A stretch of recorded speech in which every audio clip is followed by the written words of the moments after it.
shabakada cusub ee WhatsApp Media News oo shabakad Soomaaliyeed oo warbaahineed oo ku soo biirtay shabakadaha kale ee wararka ee Soomaaliyeed ee ku jira qadadka online-ka.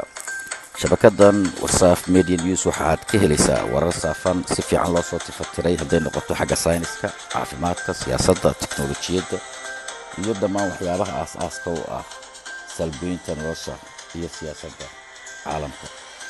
shabakadan cusub ee WhatsApp Media News waxaad kala xiriiri kartaan oo ka dhageysan kartaan goor walba barta aanu ku leenahay YouTube ee WhatsApp Media News.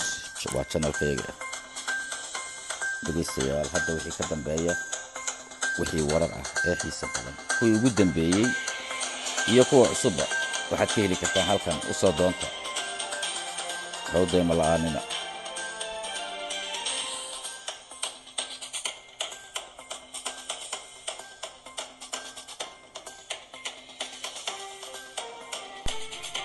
dhegeystayaal, wararka hordhaca ah ee maanta waxaa ka mid ah waddanka New Zealand oo laga mamnuucay qoryaha nooca darandooriga u dhaca ama baaska laga rido. ra-iisul wasaaraha waddankaasi oo mamnuucday in qoryaha militarigu ay qaataan ama qoryaha baaska ay rasaastu uga dhacdo aan dib looga isticmaali doono, sharci darro ay ka tahay waddankaasi New Zealand oo sinaba aan loo isticmaali doonin kadib xasuuqii ka dhacay masaajidadii ku yaalay magaalada Christchurch ee waddanka New Zealand. sharcigaas oo lagu dhawaaqay xalayto ayaa waxa uu mamnuucayaa qoryaha reefalada ah ee qasnada lagu xidho ee qasnada gelaysa ay ka badan tahay ay qaado in ka badan 5 xabadood. qoryahaas ayaa bishii Abriil laga bilaabo waxay mamnuuc ka yihiin halkaas.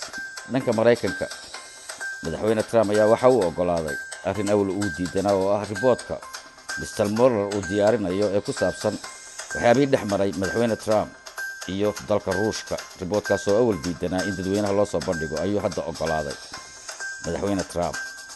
dhanka caafimaadka, daawada aspirinka oo muddo ka badan 1 qarni la isticmaalayay loona isticmaalayay wadna xanuunka ayaa sidii awal laga aaminsanaa aan ahayn haddeerto.